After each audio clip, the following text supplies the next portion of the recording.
welcome to the Podnas. Face Pat, it's his.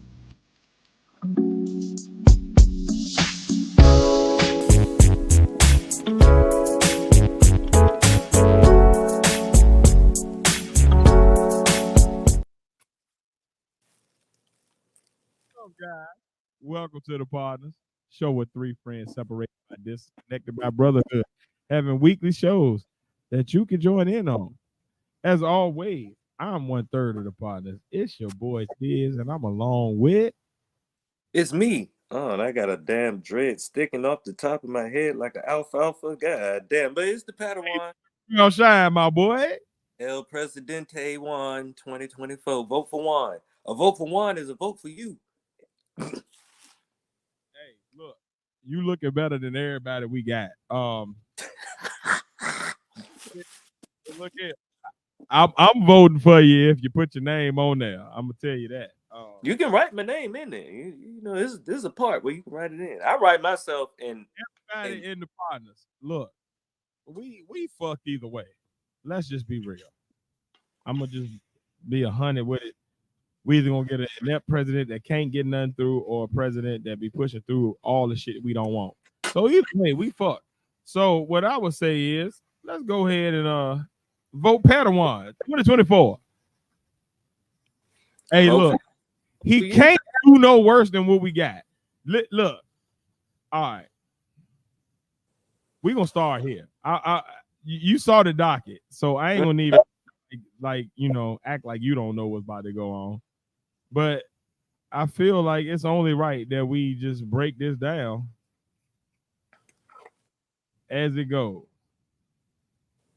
Hey everybody, how y'all doing? We're gonna get off into some serious shit. We're gonna get to the silly shit. Don't get it twisted. It's some silly shit coming.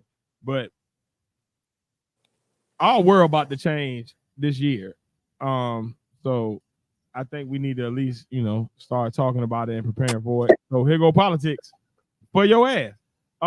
Trump was at the NABJ. That's basically, the place where the black journalists. Y'all gotta excuse me. I'm in my garage right now, so it's mosquitoes in here, and I'm smacking at them. So if you see me clap, I ain't happy about nothing. I'm kind of just getting a mosquito. You dig? All right. No, but yeah, I think it's important that we at least catch what this gentleman had to say. I think by addressing the elephant in the room, sir. A lot of people did not think it was appropriate for you to be here today.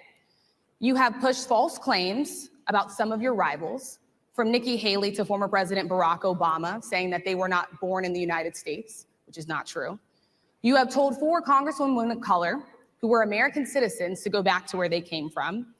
You have used words like animal and rabid to describe black district attorneys. You've attacked black journalists, calling them a loser, saying the questions that they ask are, quote, stupid and racist.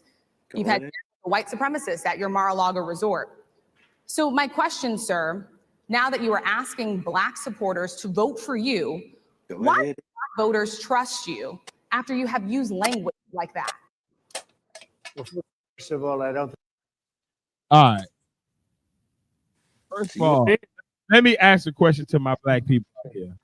If you are in the chat, Pat, I'm asking it to you, but obviously if you're in the chat, you know what I'm saying, feel free to join in. What up, mama?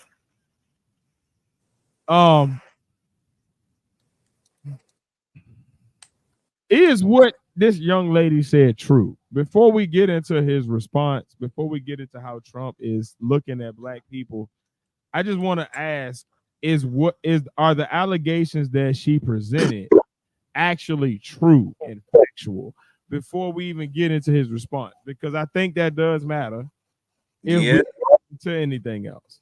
So, Pat, I open the floor to you, my brother. Yeah, she's pretty spot on. He has done all of that. He said that Obama wasn't from America at one time. He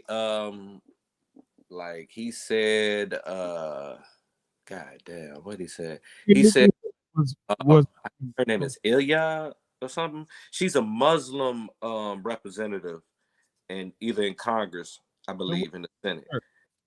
Huh? What did he say to her? What she said about going back to where you came from and stuff like that, in particular. Like he's Okay. So from what you've heard, he said these things. yes. Okay. All right. Well, I'm with that. Now what I will say is this.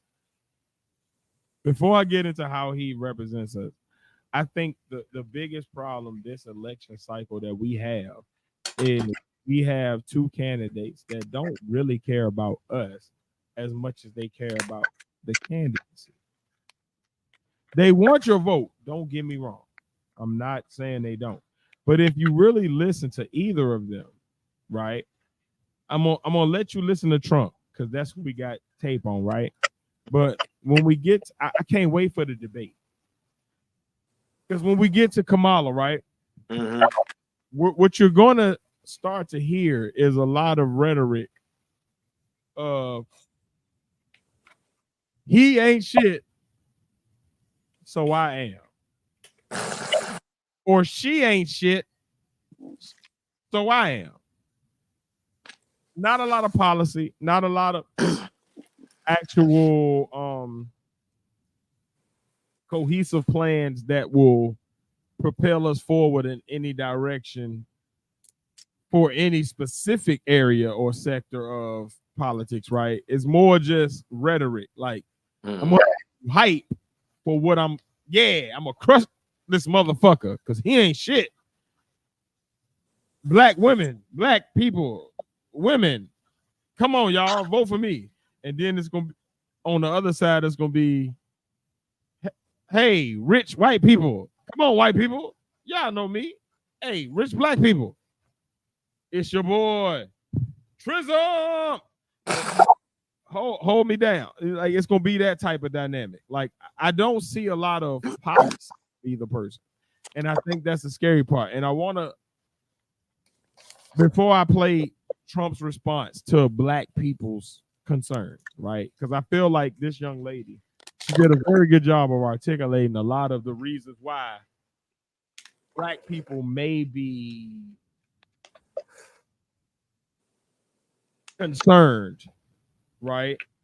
I'm not gonna say necessarily worried, but just why black people may be apprehensive of even looking at Trump as a candidate, right?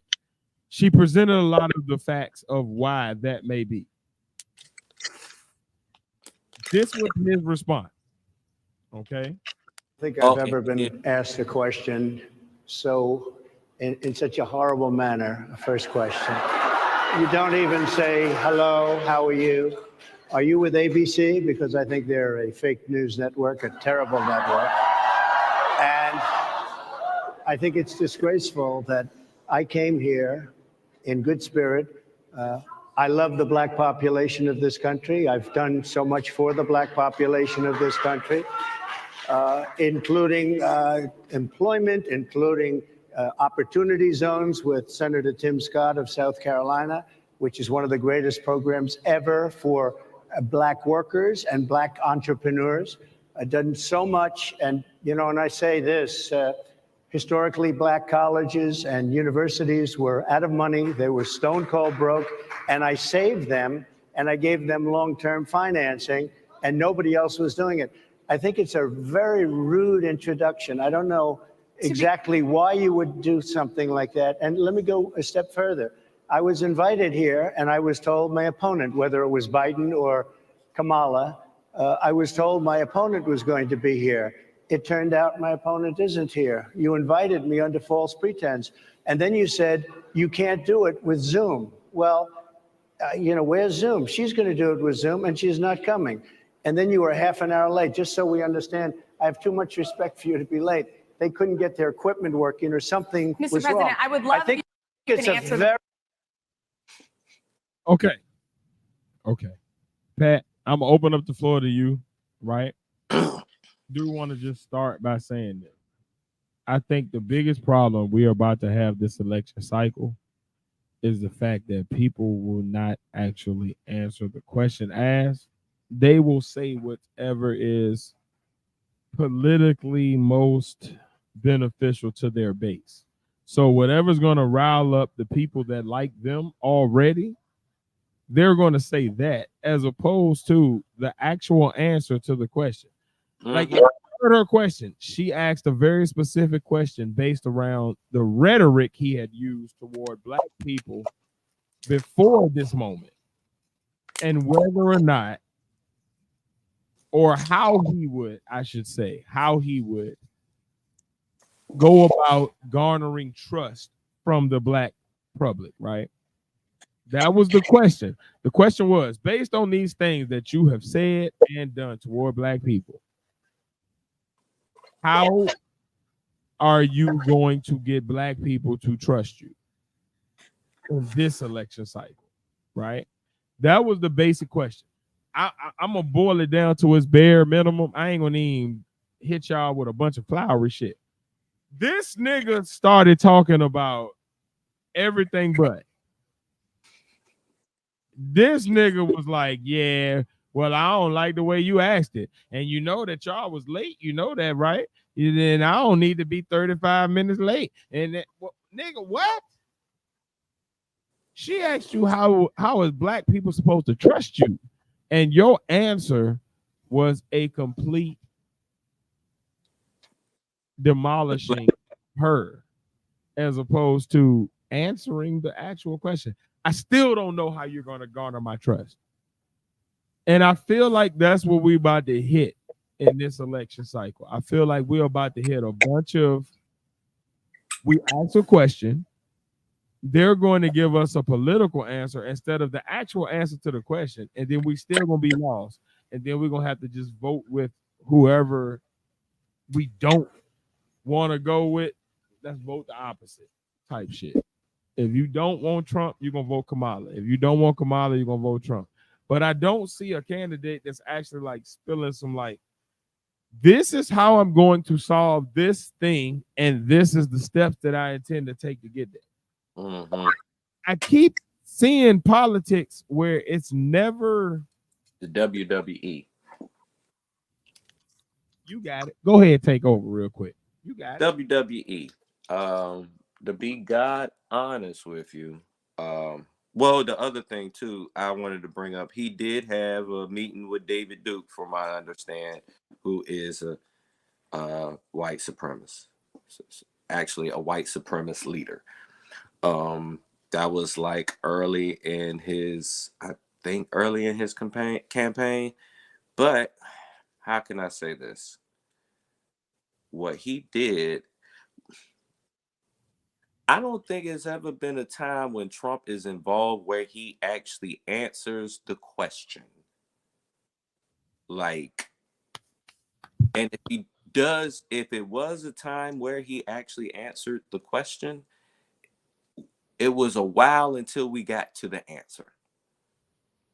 We may had to remind him of the question a couple of times.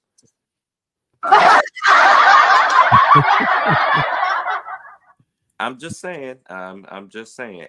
But you're right. Look, you're absolutely right. It's a constant cycle of, we ask you a question, you make a bunch of funny things, you make a bunch of memes, you make a bunch of storylines that we can now have a good time following, right? But the question was never answered. So we never actually get your plan on anything. We're just to assume that you're going to figure it out. All of his answers are somebody this, somebody that, somebody this, somebody that, scary this, hoary that, what you call it, untrustworthy, lying, whatever, whoever, crooked Biden, crooked this, that, and the third, and then you still get back to the point of, so what are your plans to alleviate unemployment for black people? I'm not. Something, so and so, something something so and so and something something something something so and so, and then we go here, ha ha ha ha ha ha ha ha, and we be right back at where we started at. We still got the question, but we just laugh. It was go ahead. It was a time where this not even a political question. It was a time where an anchor was like, "Do you consider yourself Christian or whatever?" And do you read the Bible? And he was like, "Well, do you have a favorite scripture out of the Bible?" It was like his answer was like, "Well, I don't like to discriminate on all of them. I think the book itself is all great, and I don't want to just boil it down to one scripture or some shit like that." Like he's very. I've never read the Bible. Mm. I don't know what book you asking me about, so I'm gonna give you this. Yeah. Crooked Hillary, crooked Biden, blah blah blah blah blah blah blah blah blah. So like it's how to say it. But this the problem though, Pat, and this where this election cycle gets really interesting, right? To combat the bullshit that he says, right? We now have to go as absurd as him. So Kamala has to now like say some wild shit to kind of like rile her base up, right? So what we end up with is two people roasting each other very well. But we don't really get any policy information from either. And then we are, as American people, stuck like, well, we just vote along party lines. But what if the party ain't said nothing and the other party ain't said nothing? Can I get somebody to say something so I can actually have something to vote on? And I think that's the problem. Go ahead. I'm sorry. I think, well, I guess in this case, they probably thinking, well, fight fire with fire. What could out charisma a crazy rich old white man? Let's get a sassy black girl from California. But this the thing though, the sassy black girl ain't really been claiming black hardcore until now. And when Trump says that, he's not wilding. No, he's not. He's drawing from an outward expression of your culture. Like black culture has been pretty much defined by black people for the past 50 years at least, where we started to really cultivate and understand and define what we want to be as black American culture, right? Immigrant culture. That doesn't mean you're not black. It just means you're not a black person of American soil. And that's a unique experience. Everywhere else has somewhere that they can go back and be like, I'm home. We don't have no home. Most of us are so mixed up. Like even when I looked at my DNA, right? Like I'm mostly Nigerian, but that's mostly of like 30%. The other 29% is also Cameroon. And then I also got some Benin and Togo. Then I also got some Ghana. And then I also got some European shit in there. Then I also got like, it's so much shit mixed into our DNA that we don't even know where home is for us. For the general population of black people here in America that are not blessed enough to have like actual physical lineage and stories back to when they were slaves, right? Like I'm blessed enough to have had my DNA done back to a certain point, but I also have like family members that were alive to get stories from other family members that coincide with the DNA history when I look at it, right? So like I got an uncle that was free and I got an uncle that was a slave.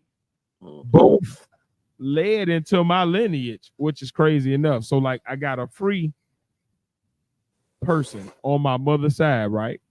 That jumped off a slave ship and was like, fuck this. Bong, bong, bong, swam to the shore, got there, made a living for himself, and ended up marrying into and helping to create my mother's side of my family. Right? But this is the thing. His lineage goes down into my grandfather. My mother's father would be my grandfather. He died before my mother was really even able to really like process. No. But he, because of his paperwork and all of the stuff he left behind, we know for a fact that him and himself is already like a legend. Like, and he's from this lineage of this free man that jumped off the ship and got here, right? My uncle did all of this DNA evidence and like all of this paperwork tracing and all of this, right? But like, so you got this dude that jumped off a slave ship and he led to my grandfather. Without him, I don't get my grandfather, right?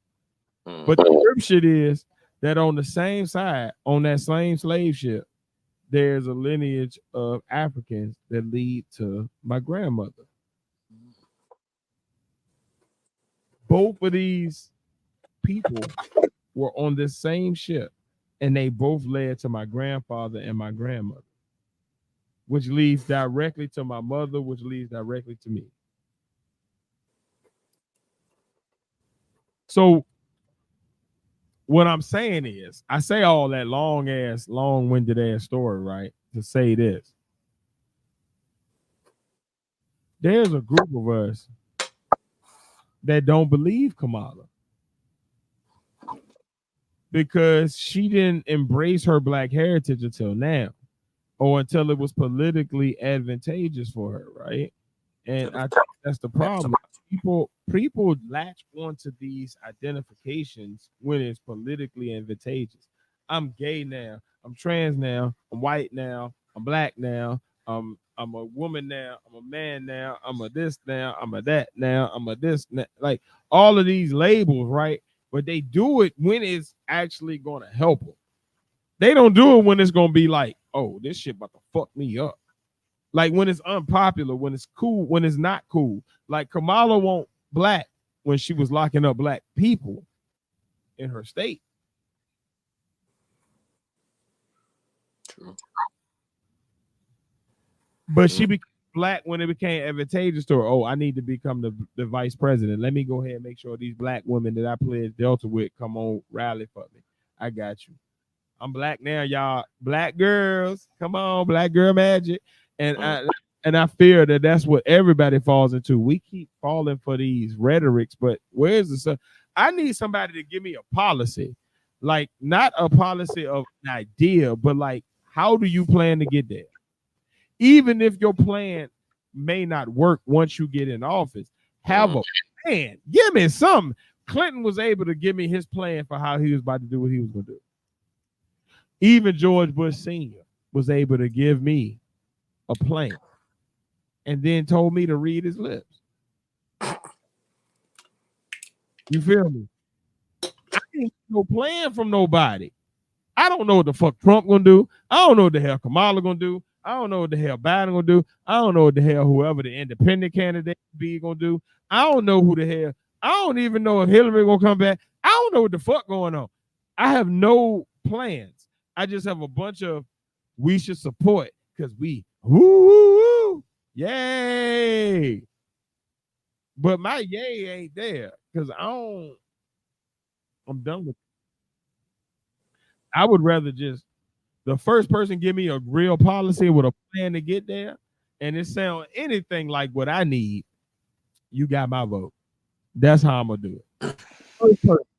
I don't care if it's the nigga that like enters the DNC or the RNC and they get like voted out first ballot, right? Like, no, nigga, you ain't even stand a chance. We ain't even about to do no debate with you.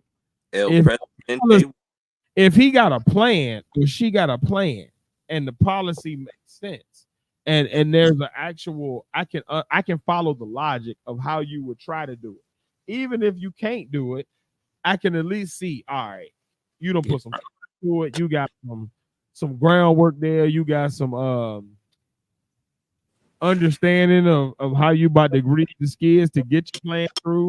Cool. I'll at least roll with you on that. But you ain't about to keep giving me dirty him and crooked that and this like, nah, look, man. I grew up with family members fighting like that dumb shit. Like, that don't mean nothing to me. Who got a plan? What we gonna do? Are we gonna meet at Ain't Making House or not?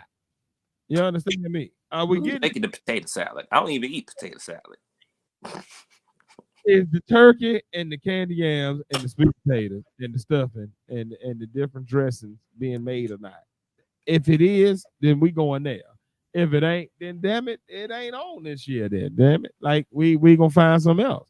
But we ain't about to sit there and play with it. Like we ain't about to just call names to it. This is what it is. The political piece is your grandmas or your aunties or your cousins or whoever cooked Thanksgiving dinner for you. That's Thanksgiving dinner. This year's political landscape. Who you want cooking dinner? Somebody who ain't saying nothing, ain't got no plan about how they made it, ain't got no recipes, no nothing. They just making it off the Google, TikTok, newest sensation. Or we going with tried and true. I know that macaroni and cheese. That got that good burnt crust. Yeah, right there. That slice right there is mine. Yep. Because you see how it's cheesy right there in the middle, and it's all ooey gooey. But then on the outside, they got that little crisp. So as soon as I bite into it, it's gonna be like a crunch, but a goo. You can't even beat that macaroni and cheese. I don't even eat cheese no more, but I remember that macaroni and cheese. You understand me? I'm lactose intolerant. So. Oh, look, man, but you remember that good dressing when you got the seafood dressing and the venison dressing and the regular dressing. So no matter who you are and what you can eat, you got a little dressing that fits you. And it's better than stovetop stuffing because that shit came out the turkey. So granted, I marinated that and then it'd have been seasoned right. You know what I mean? You buy a little seafood dressing with a little macaroni and cheese, a little turkey, a little ham. You understand? Hungry, y'all. No, understand. Understand what I'm saying. I'm playing. If I'm the perfect politician, that's what I'm giving you. I'm giving you all of the shit you want. I'm giving you the ingredients. The beautiful part about grandmas or aunties or cousins or whatever, potato salad or turkey or whatever part of the meal that you like the best, that motherfucker have been making for the past 10 years, you know what it is. You know what you're getting. You know the ingredients. You know it's going to be a little rosemary, a little nutmeg, a little paprika. I did a little cinnamon, depending on what the part of the meal is. You understand? A little oregano. You know what I mean? A little house seasoning that grandmother made out of the Lowry's and the salt and the pepper. Oh, and Lowry. And the garlic powder and the this and the that. You feel me? You know what I mean? Auntie them put a little something together in a shake can. And you just keep on making it. And then, one person passed to the next generation. They put in the shake can. Everybody get the shake can. You just shake it on the food. And that shit always good, but you don't really know what's in it. But you know what's in it because somebody in the generation know what's in it, so they can keep it going. And they tell one other person and be like, "Shut the fuck up till I die." Now, Trump versus Kamala is like McDonald's versus Popeyes. And this the thing: who the fuck want that big ass steroid chicken, or who the fuck want that fake ass tomato paste, pink paste burger? Nobody. So now you got nobody wants either of you. How you gonna sell me on this shit now? I don't want you and I don't want you. I want African deli. You said it at the same time. Give me two wings. We said American deli at the same time. We down here in Atlanta, man. Hey, look, man, we ain't about to play with this shit. Hey, how the fuck did that happen? Hey, Pat. Listen. We ain't about to do this shit. What up, man? Look. Give me the food that I want. Stop giving me this bullshit. I don't want the Burger King. I don't want the McDonald's. I don't want the Wendy's. I don't want the Popeyes. I don't want this fake shit. Give me the shit that's actually a real piece of hamburger or a piece of chicken or a piece of whatever it's a piece of it. Give me my IT food now. God damn it. We getting the food from Demolition Man. What that bullshit you serving now? We getting the food from Demolition Man, nigga. Bro. And this the fucked up part, Pat. That's a good rat burger. No, this the fucked up part, Pat. Watch when I tell you this. And anybody that's seen Demolition Man, as soon as I say this analogy, you're going to understand this election and it's going to piss you off. This election is, we're giving you the food from Demolition Man, but to get it, you got to figure out the 3 seashells. Oh, hell no. Because both candidates are giving you 3 seashells. And I'm cussing out that thing. Seashells are. I'm cussing out that box. Scooping shit, patting shit, pushing a button for some shit. You don't know if you got a bidet. You don't know if you're going to push a button and get some toilet paper. You don't know what the fuck these 3 shells do. But you got to figure that shit out because you got a shit. Yo, what matter of fact, when was the future for Demolition Man? Because the 3 seashells is nothing but a bidet. Now that I think about it, pause, because I don't like the word bidet. I'll tell you why it ain't a bidet. Because who said what it was? Did somebody come out and give you the definitive answer on what them 3 shells meant? I'm just taking your interpretation. That could be scoop, scoop, skadoosh. That could be push, push, spray. Push, spray, wipe. That could be push, push, push. And all 3 of them pushes get you more toilet paper. You don't know what the fuck them 3 damn shells was, because they didn't know what the fuck them 3 shells was. Your ass about to be chock full of shit, son. Dad, and my booty itch, because it's chock full of shit, son. You understand me? That's what we're dealing with these candidates. Your booty chock full of shit, son. And we don't know what the fuck these 3 shells do to figure out which one we supposed to vote for. Who gonna give us the answer to wiping our ass? Okay, so the future in Demolition Man is 2032. That's not that far from here. So yeah, I think it's a bidet. I never had one. I never actually used the bathroom with a bidet, and I don't know exactly what to do. And I don't really want to know. That's a bidet just because it's only 8 years from now. But Jetsons was around this time too, and they had flying cars. We ain't got that. Yeah, we got like the right out to let us get it. So I don't know got Cybertruck on the movies. But what I will say, if you're gonna keep using Demolition Man, again, the movie ended without anyone having a definitive answer on what the 3 shells did. Not a character in the movie, nor did the movie itself give you the answer. All they said was, these 3 shells help you shit. So again, it can be a scoop, kadoosh, scoop. It can be a scrape, scrape, scrape. It can be a scrape, spray, scrape. It can be a spray, spray, spray. It can be a spray, spray, flush. It can be a flush, flush, flush. It can be a paper, paper, paper. We don't know what the fuck that shit is. I don't know, but the song you just made, it was kind of hard. That's your it sounds like one of them. Spray, spray, gadoosh. It can be goose, spray. It can sit. It sounds like a trap song for potty training.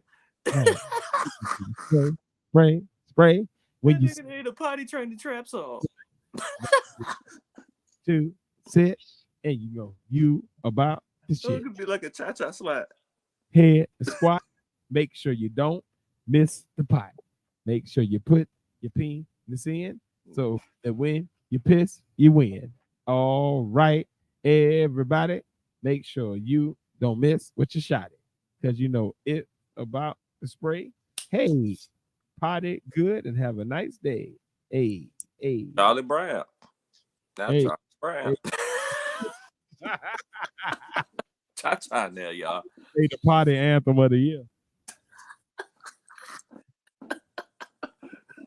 They not like us. They not like us. Fuck around with Trump. Where with the white boys? Hey,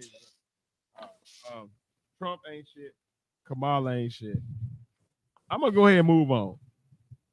I feel like this is a very good week. All right. So y'all will notice Face Mobby Dobby ain't here. Face Mob is not in the building. He's experienced some issues. He gonna be here when he can. But I feel like this is a cool moment because this is a very unique week. It's a unique week because it's one of the weeks when me and Pat completely blurred out, right?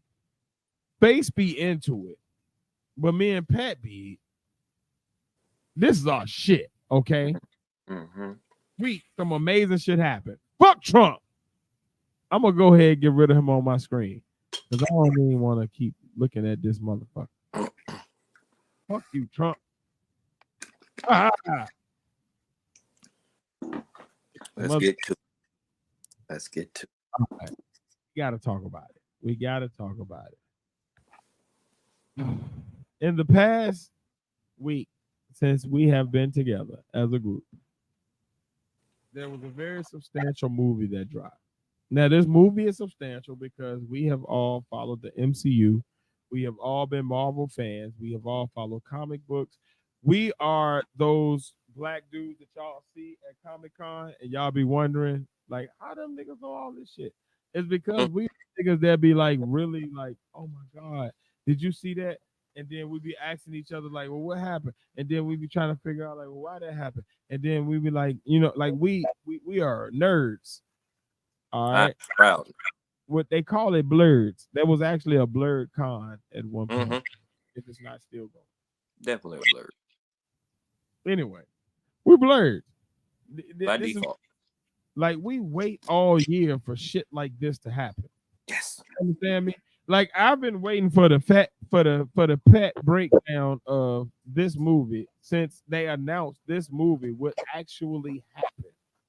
Once they said we're gonna go into production for this. What? If you don't know by now, we're talking about Deadpool versus Wolverine. Now, this movie is substantial on so many levels. All right. You have the realistic level, right? I'm going to start there. And then I'm going to let you dig into the meta level and the actual comic level and the MCU level because you are more of the expert of MCU than any of us on this podcast. But when we start here, right, as a casual fan, there were some takeaways that I took. First of all, the movie is a 7.5 to 8, which makes it the literal best movie since Endgame. And when I say 7.5 or 8, I'm talking from not only my perspective, but from the perspective of somebody who does not know Marvel, does not care about the MCU. They just like these movies as literal standalone movies, and they're judging it as such, right? So that's that. I asked this person and these people if they had questions or if they understood the overall movie plot. They said the biggest issue for them was they not had questions. Like they could watch the movie as a standalone movie and be calm and be fine. But they did have questions on some of the inside jokes as far as the Fox Disney dynamic and the dynamic of if I haven't followed the Fox Marvel lineage, there may be some things I miss if I've only followed the Marvel MCU and the Sony MCU, right? There's going to be some tie-ins that I may not catch because I didn't see none of the X-Men movies. I didn't see any of these other movies. You see what I'm saying? So that was that. And then the piece of independent data I got was anticipation built or not for the next movie in the Marvel franchise? And yes was the answer. So from me, from just a cinematic point of view, before you get into the actual ramifications of the timeline, like there's so much that I want you to start with, and then I'll ask questions as you go. You know so much about how this goes in the comics and how it could go here. So it's just, yeah. we're blessed to have Pat. If y'all don't know Padawan, he is our resident MCU comic book. He makes comic books. He has his own comic book. Like, he's a person that understands this world. He understands the logic of the writers, the artists, the animators, why Marvel may go this way, where Sony may go this way. Like, he gets all of these nuances that we don't get. So just know, once I shut up, we blessed. Understand that. So knowing all of this from just a third party point of view, what were your thoughts on the movie, Pat? And then give us just all of the things. And then I'll stop you and ask questions if I have things that I think are audience. Because it's so much in the movie, I might just get you to just ask the questions after I say my full synopsis and stuff like that, because it is so many things. Down of the movie from your point of view, and once you're done and you say you're complete, if I have questions, I'll ask them, because you may answer my questions along the way, just knowing how you think. This movie is literally the Wolverine movie I've been waiting for the longest time, action-wise. Oh my God, I love this fucking movie. I'm not even gonna lie, I really fucking love this movie. I had a great weekend. My girl from back home came down, chicken sandwich. We actually went to see the movie. Hey, chicken sandwich. I was surprised that she was actually into the movie, because she's not a comic book nerd like that. Say this. Can I just say this? It has nothing to do with the movie, and I'm gonna let you finish. But chicken sandwich has the best video of the year of all time. Okay, you need to go ahead and make that girl your boo, your wifey, whatever type of Padawans put on their boos. You need to stop playing and go ahead and do that. No, I claimed her. I already said you mine, but she playing around like we're friends because we're so far away and all that other shit. But, yeah, chicken sandwich. You love the boy and he love you. And I need to go ahead and stop playing. I'm just putting in my thing. Okay, go ahead, Pat. I'm sorry. All right. So, it's just so many things about it. Like, it's like, all right, spoiler alert, because I'm probably gonna spoil this thing. I love this shit. I really do. But I feel like, listen, Pat, if they haven't seen it by now, look, spoiler alert. Mm-hmm. If you ain't seen it by now, then fuck you. You ain't part. You probably don't care about this then. But if you do, then here we go. Pat, go ahead. It's like, oh man, how can I say this? It was wrapped up so they did so much good fan service in the movie. Like, so much good fan service in the movie. It wasn't like corny fan service. It actually fit with everything. And then the simple fact that Deadpool breaks the fourth wall, it allows them to do so much or whatever.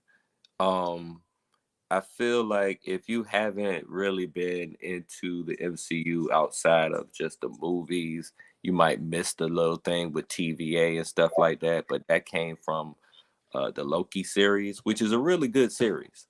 Best like Disney Plus series that they've I come was out. about to say that. Yep, I totally agree with that. Like, it's the one that makes the most fucking sense or whatever. Like, all around. And it makes you anticipate it for the rest or whatever. Everything else makes sense. Mm-hmm. And that some things could not make sense. Yeah, it's but at the same time, it's Deadpool. So being that it's Deadpool, it allows for them to pull out any wacky little thing in the storyline or whatever and just make this hodgepodge of a story or whatever. Like, it was just so much. And then it's just the simple fact that this is the first time that we've seen live action Wolverine with his mask on, going berserker, just going straight. The uniform, mask, all of that was okay. As okay. So you got that didn't look Horny. You got casual fan Tez, guy who reads the comics, looks at the movies, but is also not necessarily in depth with anything. Like I just kind of like the stuff. I'm not necessarily like I don't know all of the lineage and all of the history. That's Pat. He know the lore. He know like why these things would make sense, why they cannot do this, why this don't. Like he know all that. I just be like, I've watched some stuff and I've read some stuff, and it was cool, and I really like it, and it makes me happy. Mm-hmm. And the fact that he said what he just said, listen, depending on who you like as a hero, as a villain, whoever your favorite people are, you're going to find somebody in this movie that you resonate with. And I'm done.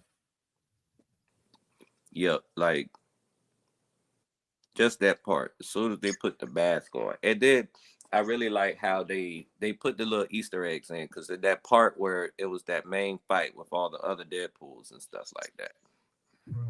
On the background, okay, can you explain this to me? Hmm? Okay, you done jumped hella scenes, but I'm gonna just go with you. I'm gonna just flow with you and let you flow with your. I'm just describing favorite scenes. The ADHD shit is gonna end up working because you're gonna end up going back to something else too. Look, but where you at right now in this scene? What the fuck was that head that was just floating around? Pause. It was just a random floating skull that was zombie Deadpool. Who? Zombie Deadpool. All right. So okay. That nigga just flowing around headbutting the shit out of everybody, like doing nothing. Like, why are you here? Where did you come from?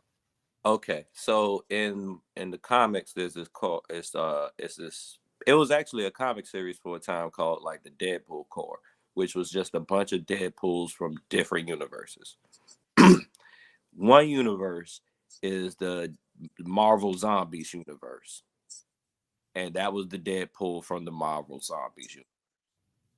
Basically, there was nothing left of him but his head. Pause. Then you got Lady Deadpool, because you got to have a Lady Deadpool. You got Kid Deadpool, Kid Pool.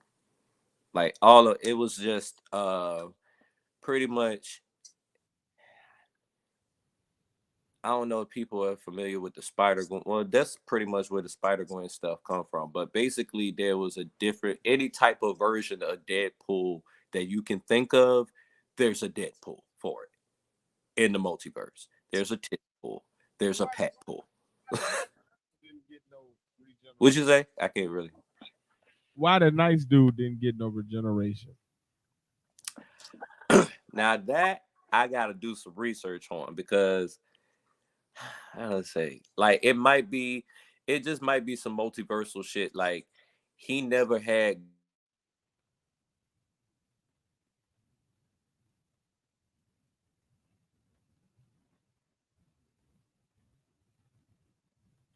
So I don't know what he came to do. I don't know what you came to do. I came to clap my hands. I came to stomp my feet. I came to wear my clothes. I came to damn on me. I came to grab my hands. I came to stomp my feet. I came to wear my clothes. I came to damn on me. Don't be. I came. Pat, you here? All right. So I don't know what the fuck going on with his internet. I'm gonna be completely honest. Look like he got that face internet. So in the meantime, in between time, I want y'all to drop in the chat or drop in the comment. Who do y'all feel? Okay, thank God.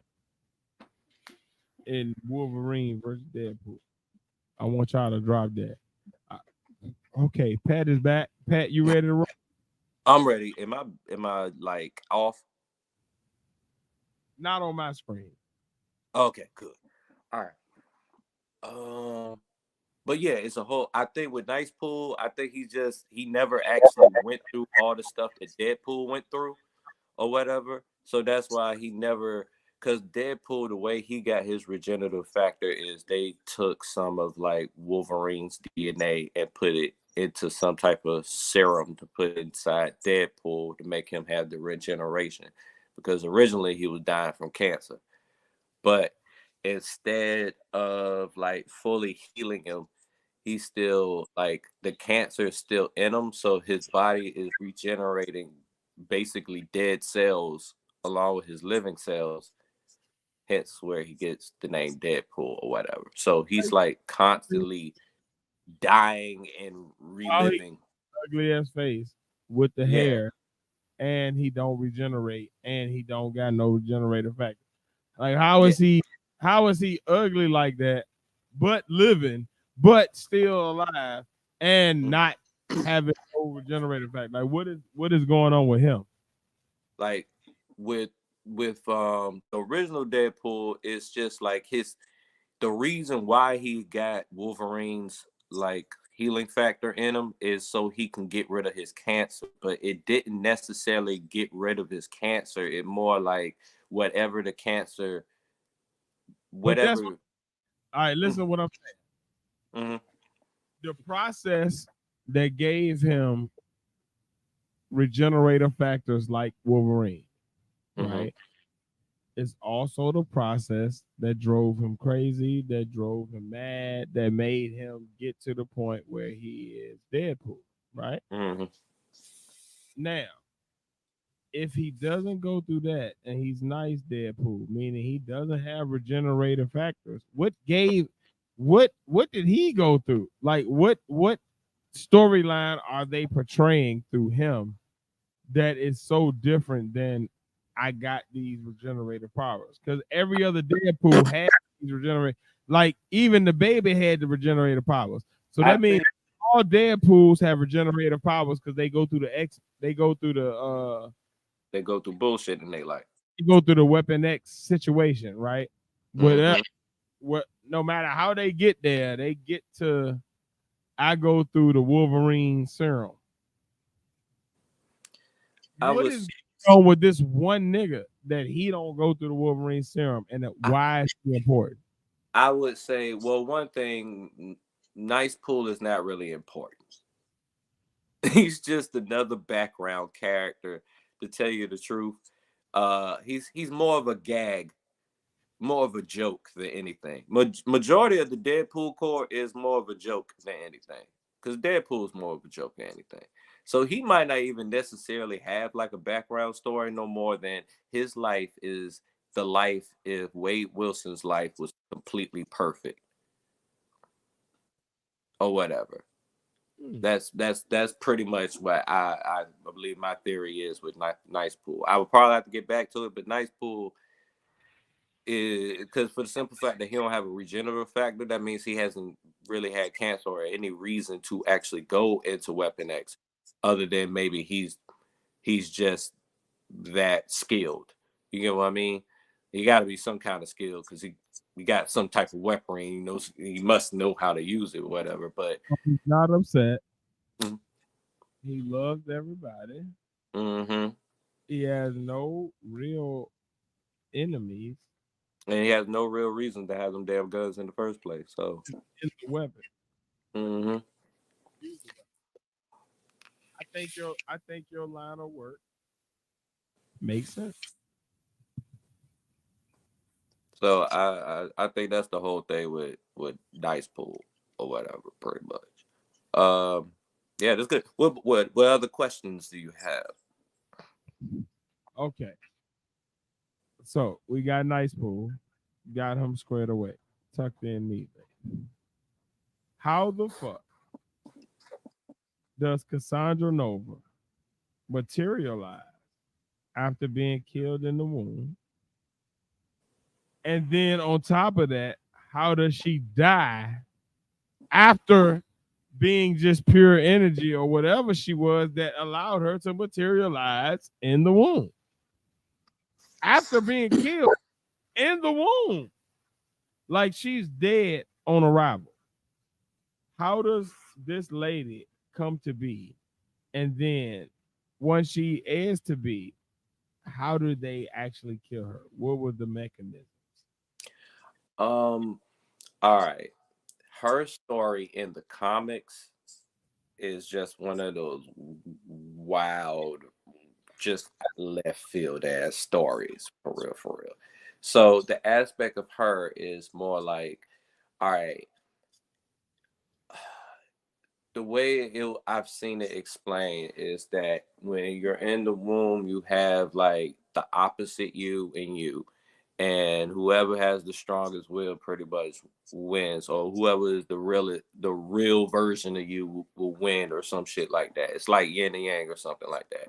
With Professor X, he saw her in the womb and killed her, but it was still like she was somewhere like in his subconscious or something like that.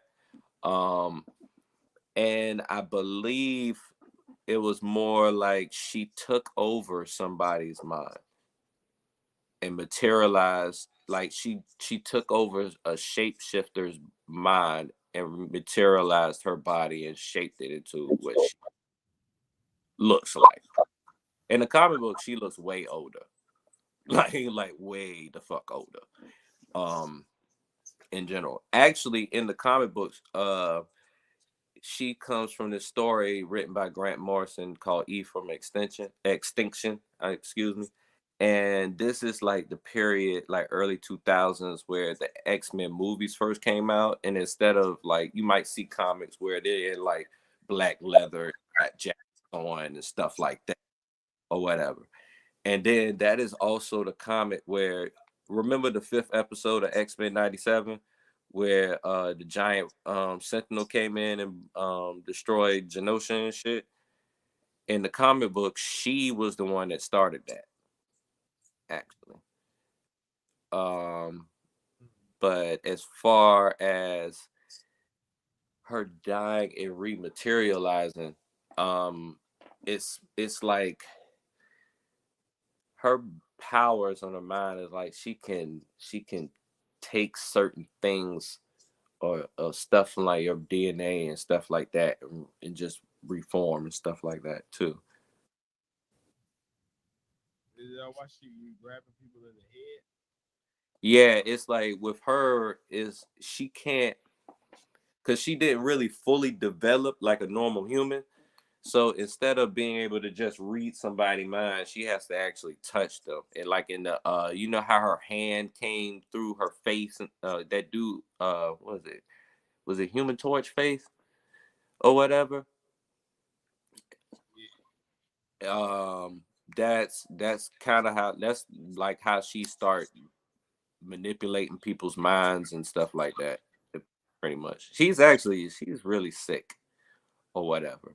In the comic book, she got defeated by Jean one time, and Jean made her have empathy, because that's the one thing she didn't have. She like did not have empathy at all, and then Jean came in and activated some type of thing in your mind that has empathy, and she start feeling the pain of everybody that she fucking killed, pretty much, or whatever. And then from there, but that's not exactly how it happened in the comic book or whatever. I think this Cassandra Nova is just straight from a whole nother universe anyway, because everybody's from a whole nother universe. Yeah, she killed a lot of people.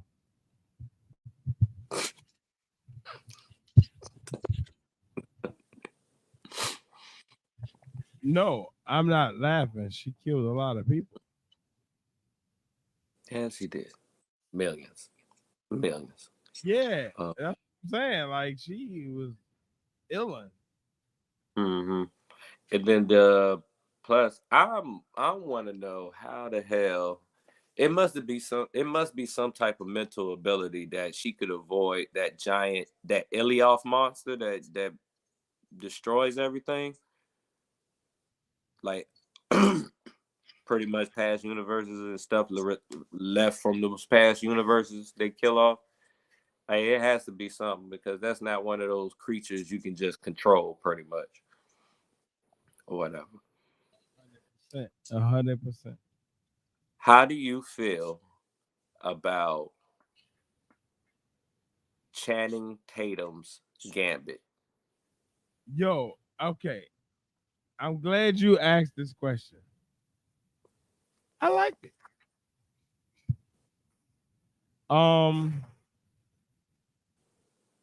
As far as coming from nothing, like we have no framework of which to derive this from, right?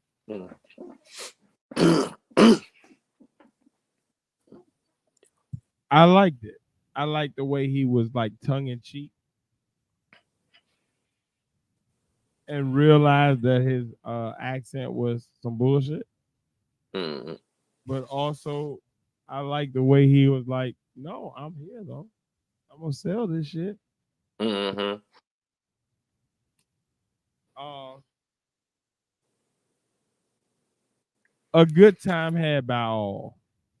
Yeah, I feel like they did as far as his powers went. That was like they did real good with that. The costume was definitely great. I think his face is too fat for the fucking mask part of the costume, for real. And he needs more hair. he needs more hair at the top, some shit like that. Plus but for the most part, I like it. But if y'all are not familiar, it was this at this time, Fox had this idea of making a Gambit movie, and Channing Tatum was like looked at as the big Gambit, and that's where it came from. So like a lot of stuff that was supposed to be, they try to fit it into the to Deadpool Wolverine in general, like basically Blade coming back, Elektra. I don't Now, think she. what did you think about that? What did you think Blade. about that? The original Blade being displayed heavily in this movie. I really like that they brought him back. Like I really like that. Really, I kind of like that more than I like Gambit. Even though Gambit was a great surprise for me, because just the simple fact that I don't know Wolverine and Gambit, I just like that team up pretty much in general. Plus they like that's like the closest we can get to like the X-Men, the animated series X-Men together. You know what I mean? And then there's so much shit in this movie, man. It's so much shit in this movie. I feel like it could be a good possibility that he might be in whatever Blade movie that they're trying to bring together, because Mashallah, I don't think he's, until they give him like a decent storyline, I don't think he's for it. There is no Blade. But this Blade. Like he Yeah, kind of right. claimed like, all right, hey, look, man, I don't know what y'all talking about. Fuck this up. This me. Mm-hmm. Huh? I also like how they played, like, because you know Ryan Reynolds was in the third Blade movie, and it kind of played like they both already knew each other, like they were in that movie. Correct. And it was so much shit, man. There's so many like little Easter eggs in the movie in general. I even like the little Wolverine versus Sabretooth fight. Yo. Have we not been waiting for this for so many X-Men movies? It's such Mm-hmm. a thing. But were you disappointed? I wanted to be a little bit more dragged out, but at the same time, I'm like, This nigga just came through like shop. Well, yeah, it's that's it. that Sabretooth was weak in general. Yo, that Sabretooth got beat the fuck up. He got his head decapitated. I tried to be nice about it. Mm-hmm. I just want the people to recognize that I tried to be nice about it. If the motherfucker got beat the fuck up now, I can't do nothing about it. Because he got beat the fuck up.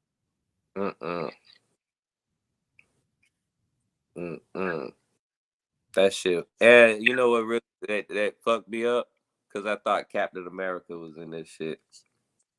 And then it didn't turn out to be Captain America. My wife was so confused. She was like, why the fuck is this dude not Captain America? But that's Captain America. I know him. I remember him. He was in the last MCU movie. I know him. Yep. She was but mad. She was so mad. Like, who is this blue nigga? But if people remember, Fox had a Fantastic Four movie. It had two of them with Jessica Alba as the fucking Invisible Woman. And goddamn Chris Evans. We know him as Steve Rogers now, but you know, before he was in another universe, he was the Human Torch. I'm just saying. All right. So I would say from But I'll allow it. From an independent viewer's standpoint, it sucked. Because they know this guy as this guy, and they're like, what the fuck is this? What's going on? Throws the entire moment off because you have people in the crowd that are completely lost as to why this guy is who he is. Right? Now, you got us blurred. We know why he is who he is. It wouldn't have been funny if it weren't for that. But we will laugh and we'll die laughing at that. Because we know that the regular people that don't be into this shit, like we into this shit, is going to be pissed or confused at least. We're literally laughing at two things. We're laughing at the fact that we get it. I see why they did that. That's stupid as hell. But people get why the average fan, the casual viewer, has no idea what the fuck is going on. Why are they doing that? Why are they doing that? Pause. That's gonna happen. But understand, we get it. And I think that's the problem. That's the disconnect. That's the issue that we now face with politics and when we get to talking about the Marvel Universe, right? We have so many interpretations of the basic understanding. So we got this base level thing, right? Pat has his understanding. I have my understanding. Face, whenever he joins or if he joins the conversation, he has his understanding, right?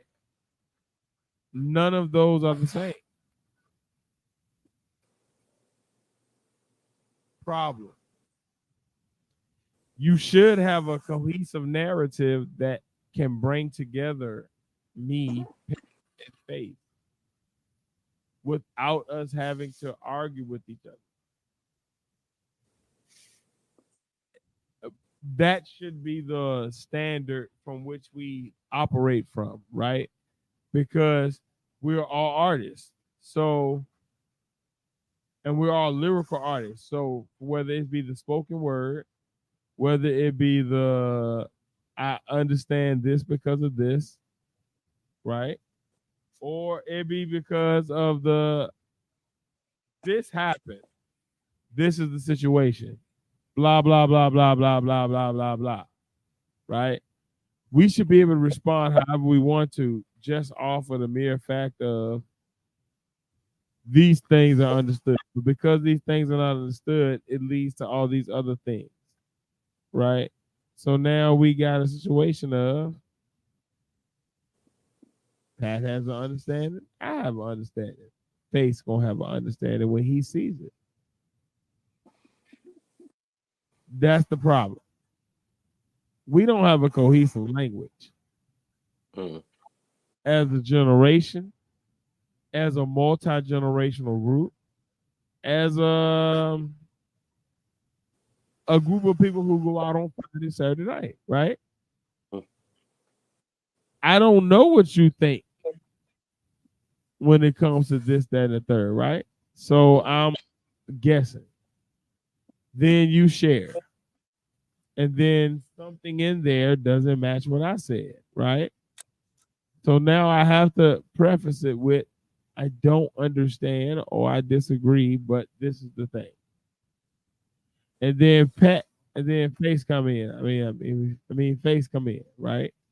Now face come in with I don't agree with either of you. How do we preface these shit? How do we say what we thinking, right? When at any moment it could go left. It can go, I don't understand what you're talking about. What the fuck are you saying? At any moment it can go that route because it's really based off of you understanding me and me understanding face and face understanding me and me understanding you. That makes sense? It makes sense because we are friends. So when Pat says something, I get what he's saying. Now, Pat's point may be articulated the same way somebody else's point is articulated, and I don't get what they're saying. So the problem herein comes where we have these different points of views, but we don't have a standardized way of understanding and interpreting those point of views because everybody interprets words how they want to now. There's no set definitions. It's just, I feel like this. So now.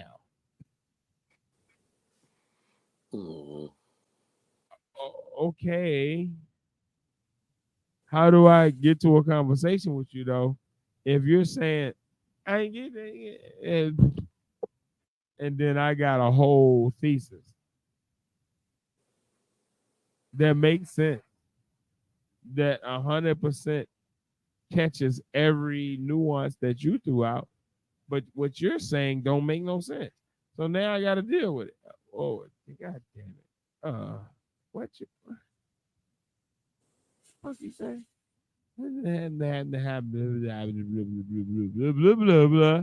Motherfucker.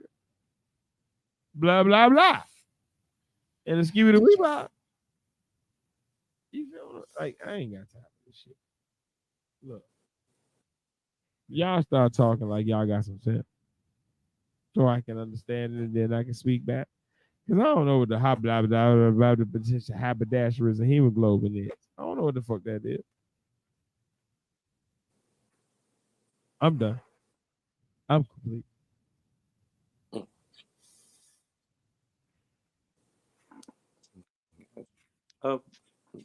Well, I was going to say, with the movie, I think it was just a fun ride, and it really, I don't really think it really points the MCU in any direction for real. I think it's just, all right, we're putting a cap on the storylines here, pretty much. What you And mean? What you mean? What you mean? Like as far as all the Fox stuff and like it really just saying, hey, we have a possibility we can have Wolverine and Deadpool in one of our future movies, pretty much. But as far as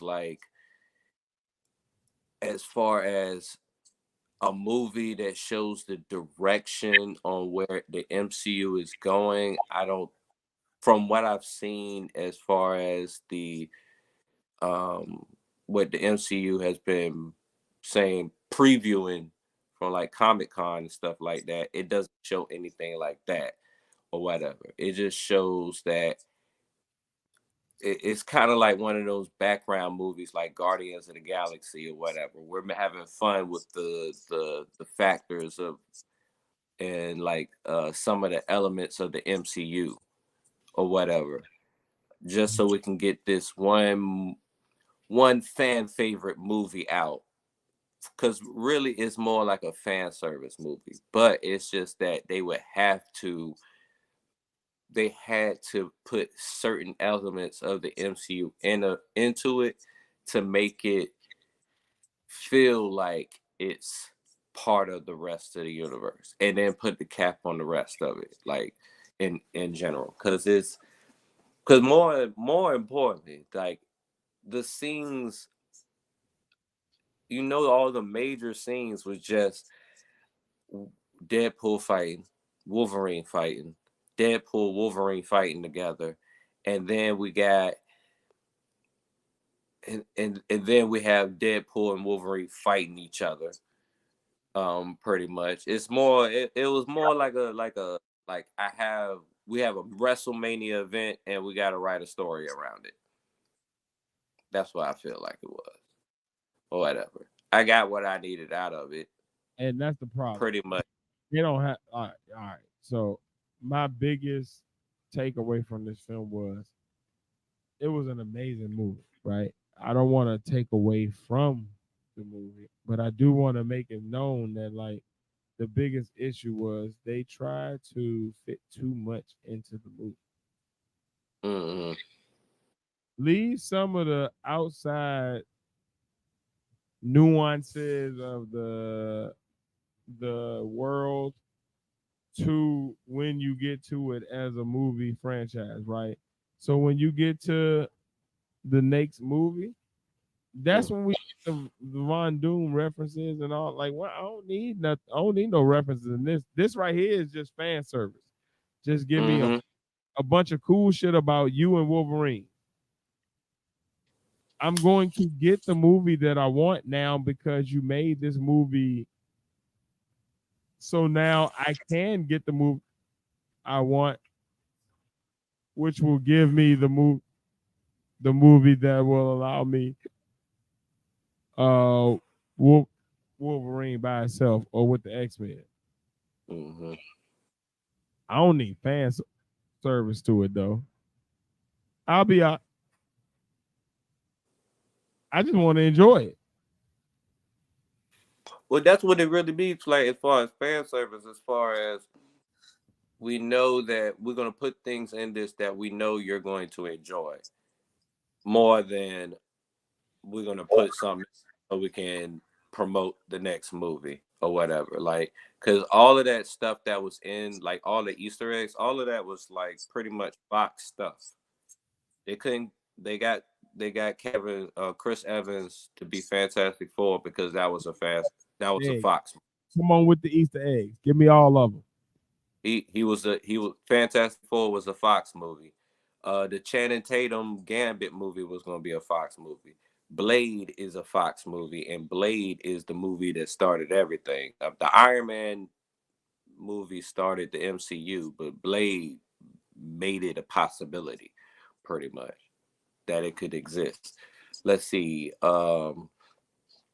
When they first was about to fight in the last fight and they come out, I was going to bring it up before, but they're like in this, coming out of this shoe store and it says Layfield,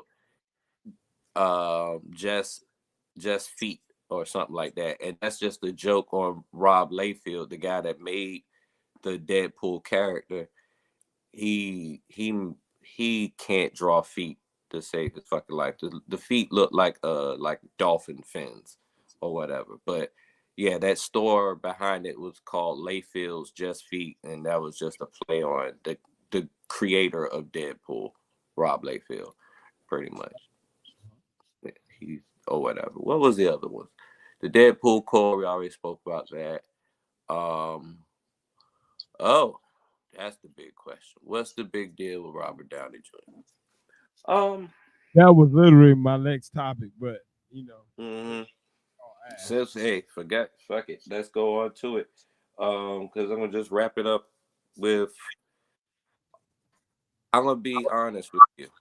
I feel like the rest of y'all, I'm kind of getting jaded with the multiverse stuff. I feel like it's more of a cash grab, fan service. Like, I just feel like it's an excuse for a lot of things, in general.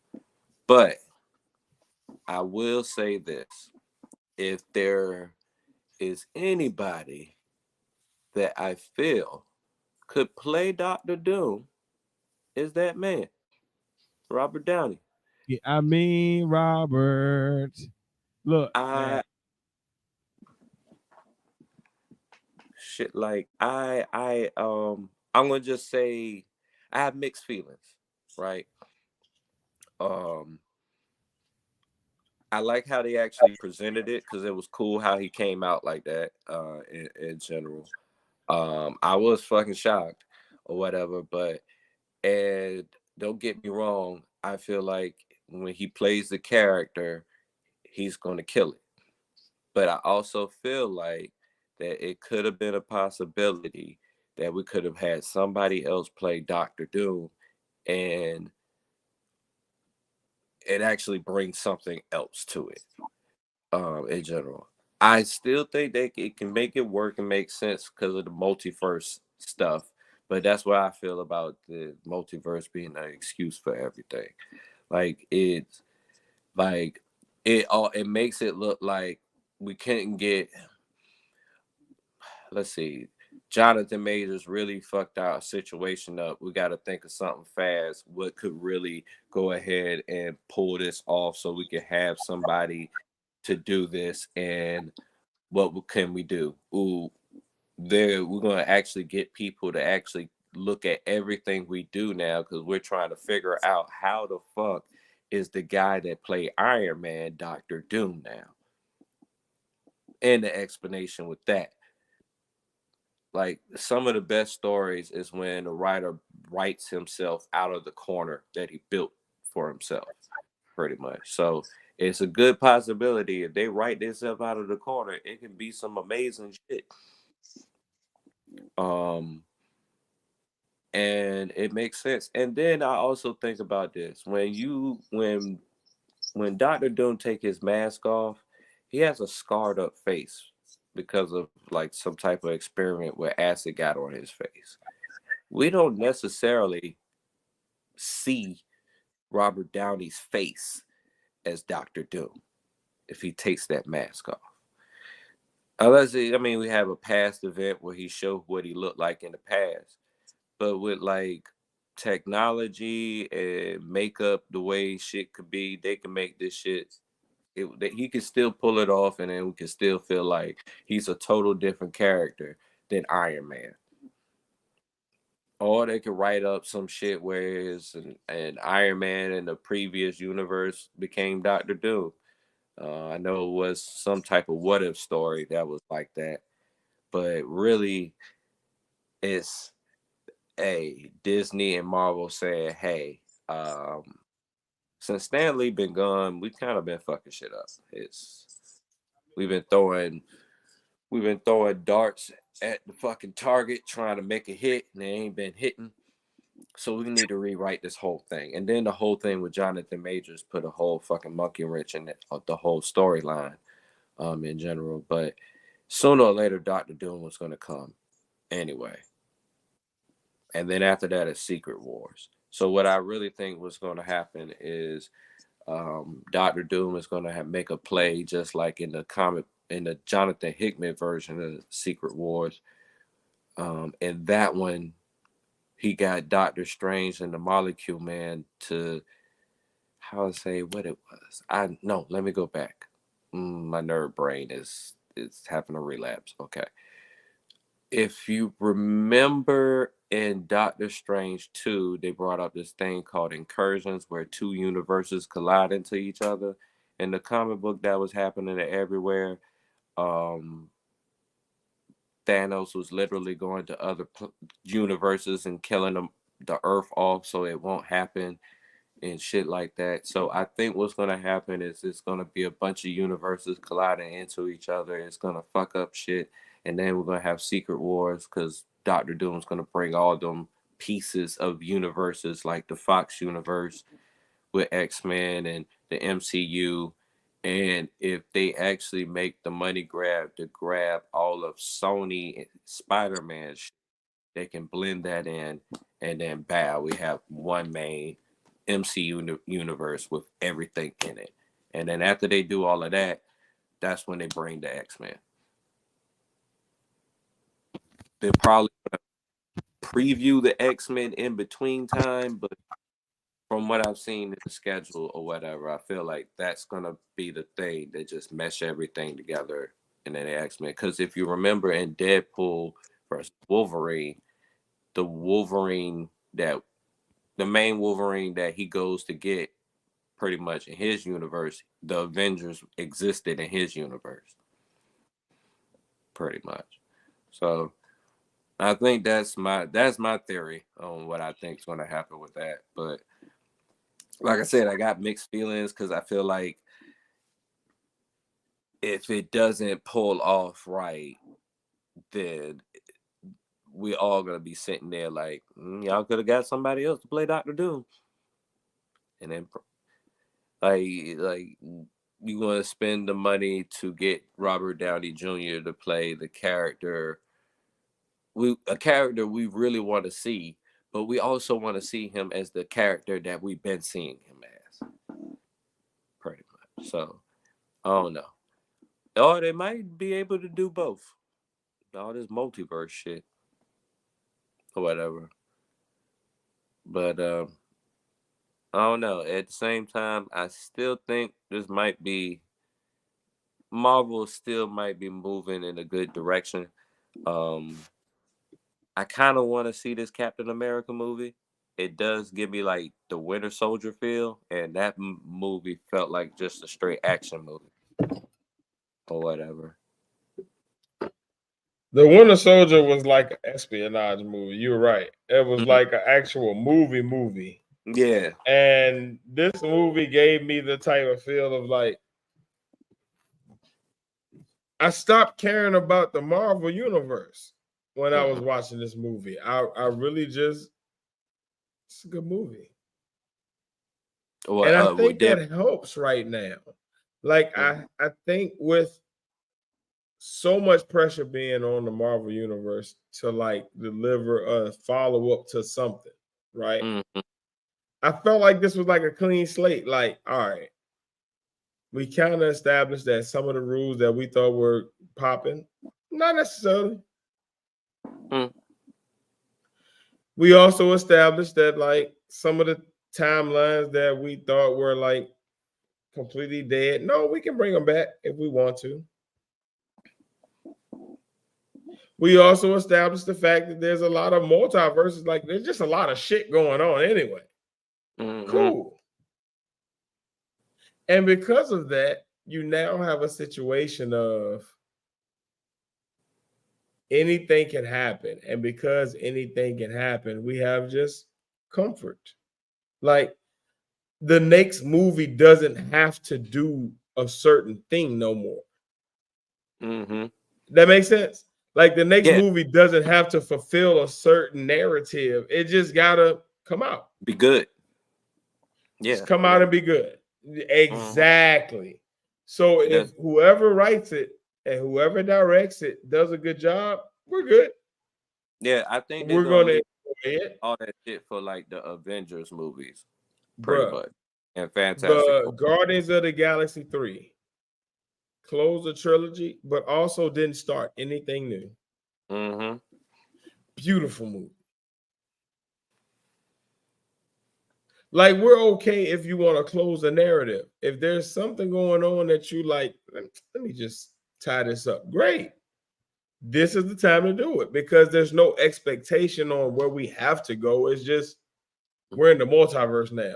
So whatever story you give us a reason for it happening. We're gonna roll with it. I think it's gonna be a whole bunch of big separate stories, kind of like because like with this new movie, with the new Captain America movie, it doesn't look like it has to do with anything with multiverse. We got the Red Hulk, we got they call it the Serpent Society. What is it? I have a problem saying his name every single time. Giancarlo Esposito. Giancarlo Esposito. Giancarlo Esposito. He's a great fucking actor. He plays a great villain. I swear to God. And he played one of the top actors in the game today. I really wanted I really wanted him to be Dr. Doom. On some real shit. I really wanted him to be Dr. Doom. And that's why I had that mixed feeling. But I turned out he's just some character in the Serpent Society but he's the leader of it. But let's be clear. I can see it. Mm-hmm. I understand why you would want that. He's slithery. He's like got that strong, like I'll whoop your ass, but I also like I'm royal. trying to train these magic royalty. Like it's a whole lot going on. If you want a layered guy, he's not a bad choice. I can roll with you. And like his role in The Boys. When he I don't know if you remember. Well, you seen The Boys?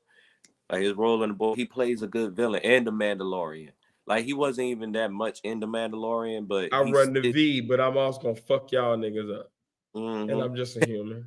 And let us not forget, do the right thing. And Breaking Bad. Gotta say Breaking Bad. He plays a great villain. And boy, Breaking Bad, did he get his face blown off or what? What? That could have been the start of Dr. Doom right there. His face blown off. Yo, same scars.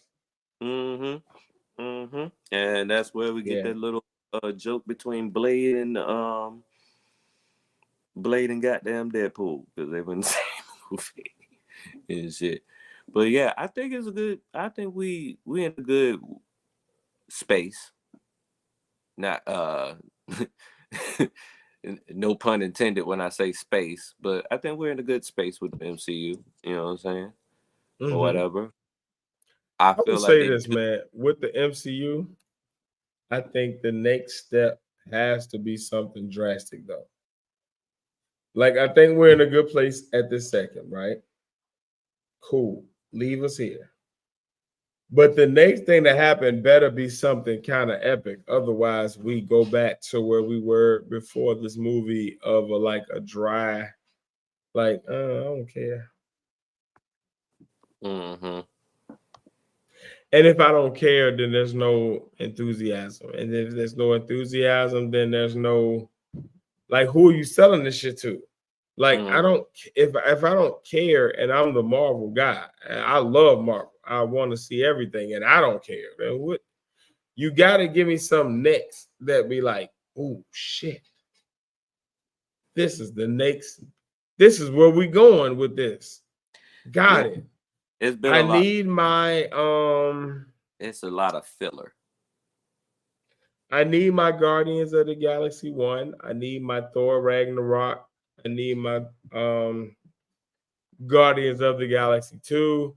I need those movies that kind of stamped everything along the way and was like, oh shit, we going here. This is where we going. Yeah. I think I need, whether it's a team or movie or not, I need it. I'm sorry. I'm not even going to lie. I respect the Fantastic Four and I respect like certain storylines and stuff like that. But as far as characters go and this, that, and the third, I never was really into the Fantastic Four no more than what they do according to how they affect the rest of the MCU and the Marvel Comics universe too. In general.